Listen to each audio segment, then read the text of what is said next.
O caso dessas crianças, né? A polícia parece que concluiu esse inquérito sobre esses abusos contra essas crianças que eram deixadas no local para serem cuidadas e, infelizmente, eram abusadas. Traz os detalhes para mim, por favor. É isso, Luiz. As informações que a gente vai trazer a partir de agora foram obtidas depois de uma denúncia anônima que chegou à nossa equipe de reportagem. E, é claro, com cuidado que temos, nós tivemos um certo cuidado até para apurar as informações. Ontem estivemos na Delegacia da Mulher de Diadema e descobrimos que era uma casa de apoio, era uma casa que funcionava como uma espécie de creche, onde crianças eram cuidadas há mais de 30 anos ali, Luiz. E nos últimos 1 ano e 2 meses aproximadamente, ao menos 6 crianças foram abusadas pelo marido do dono dessa casa. A reportagem traz mais detalhes, Luiz. A Polícia Civil de Diadema, no Grande ABC, concluiu o inquérito policial que apura um caso chocante envolvendo crianças. O caso chegou à polícia após uma mãe denunciar abusos ocorridos em uma residência que funciona como uma creche há mais de 25 anos, localizada no bairro Taboão.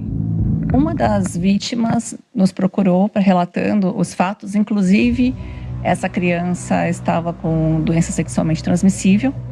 E nós fizemos o levantamento se haviam outras vítimas e conseguimos identificar 7, porém das 7 apenas 5 nós conseguimos contato. A família aceitou conversar conosco.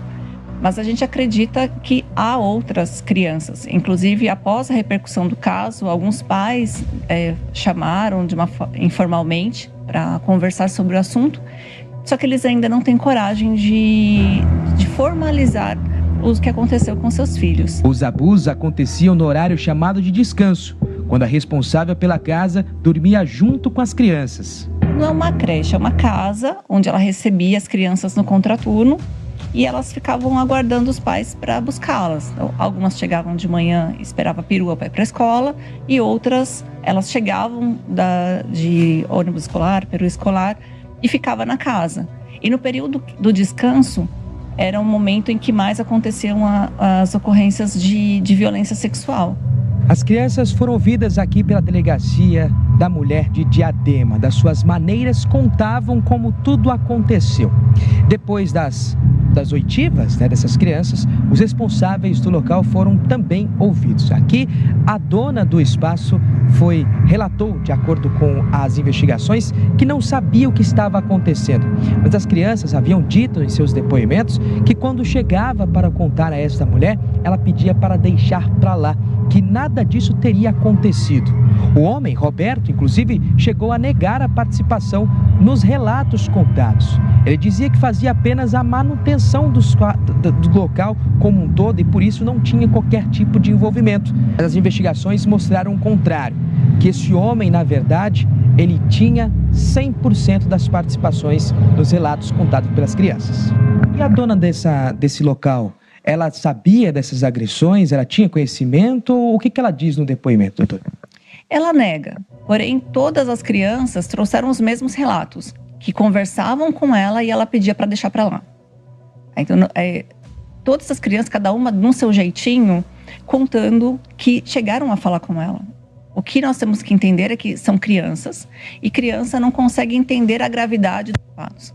Então, de uma forma muito humanizada, com um depoimento especial, com uma escuta muito tranquila e com a avaliação psicológica, nós conseguimos identificar todas as violências que essas crianças sofreram.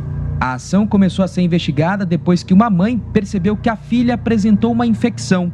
Ao fazer o exame, foi constatado que a menina estava com herpes. Um choque que colocou a polícia na ação de investigação. Com receio, a denunciante pede para não ser identificada.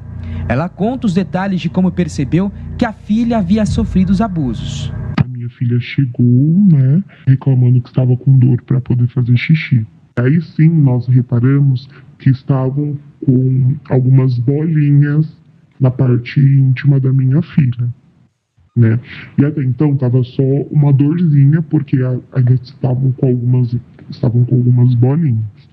Aí foi quando ela contou tudo o que havia acontecido.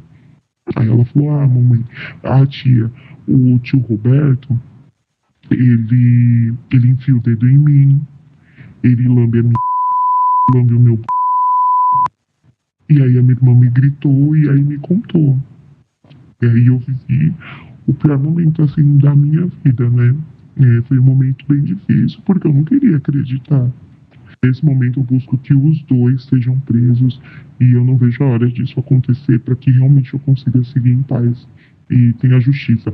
Acho que nada disso vai fazer o trauma que eu e a minha filha e a minha família vamos ter pro resto da vida, mas eu acredito que isso ajude a amenizar um pouco. E são crianças de idade entre 6 a 13 anos, é isso? Isso. As que estavam com situações mais graves e até os 10 anos. Agora, com essa... já com esses depoimentos colhidos, e aí posso citar também da dona desse espaço, como é que fica a situação dela, doutora? Ela também vai responder na mesma quantidade de pena, podemos dizer, do agressor ou não? Até que ponto ela responde nessa situação? Nós já encerramos o inquérito, a investigação já foi... nós já completamos as investigações. Ela também foi denunciada pelos mesmos crimes que o seu companheiro, porém na forma de se omitir na tomada de condutas em relação aos atos que ele praticou. As crianças não falavam dela, mas falavam dele. Porém, todas relatavam para ela e ela não tomava atitudes. Inclusive, alguns pais que souberam dos fatos, conversaram com a investigada, só que ela também não tomou nenhuma atitude. A única coisa que ela dizia é que podia ser na escola, em outro lugar. Ela sempre tentava colocar dúvidas na cabeça dos pais para que eles não tivessem qualquer suspeita sobre eles. A residência onde os fatos aconteceram não possui registro formal como creche ou espaço educativo, funcionando de maneira informal para acolhimento de crianças no contraturno escolar. O caso reacende o alerta para a fiscalização de locais que oferecem serviços de cuidado infantil sem regulamentação adequada. É importante que os pais não coloquem a fala dos seus filhos em dúvida. E se trouxerem alguma fala, verbalizarem alguma dor, algum sofrimento, procure a delegacia mais próxima, de preferência a delegacia da mulher, para que possamos, com as técnicas certas, levantar todas essas informações. Porque não podemos criar falsas memórias, mas também não podemos deixar com que essas crianças vivam com essa dor e sendo invalidada a sua fala. Então, quando elas verbalizam, é importante que seja tomada alguma atitude. E procure a delegacia. É melhor procurar na dúvida, vai. E a gente verifica que não seria nada grave envolvendo crime, do que deixar essa criança sofrer e na vida adulta colher as consequências. Com o inquérito finalizado, o caso segue agora na Justiça, com acompanhamento do Ministério Público. Agora, ela aparentemente, Padula, não tem culpa dos abusos. Não existe relato, pelo menos até o momento, não existe relato de alguma criança em relação à mulher. Mas ela é culpada não por isso, mas por não ter dito às autoridades, não ter procurado as autoridades e, além disso, tentar enganar os pais, tentar mudar aquela informação da cabeça da criança, diz, não, isso não acontece não. E para os pais dizia assim, não, isso deve ter sido na escola. Aqui jamais iria acontecer uma coisa dessa. Ela sabia, porque não foi não foram 2, não foram 3 relatos, foram vários.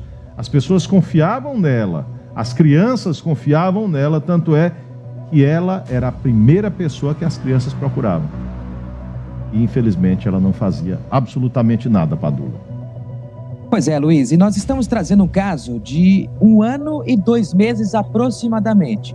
Testemunhas falaram que esta mulher, ela cuida de crianças há mais de 30 anos.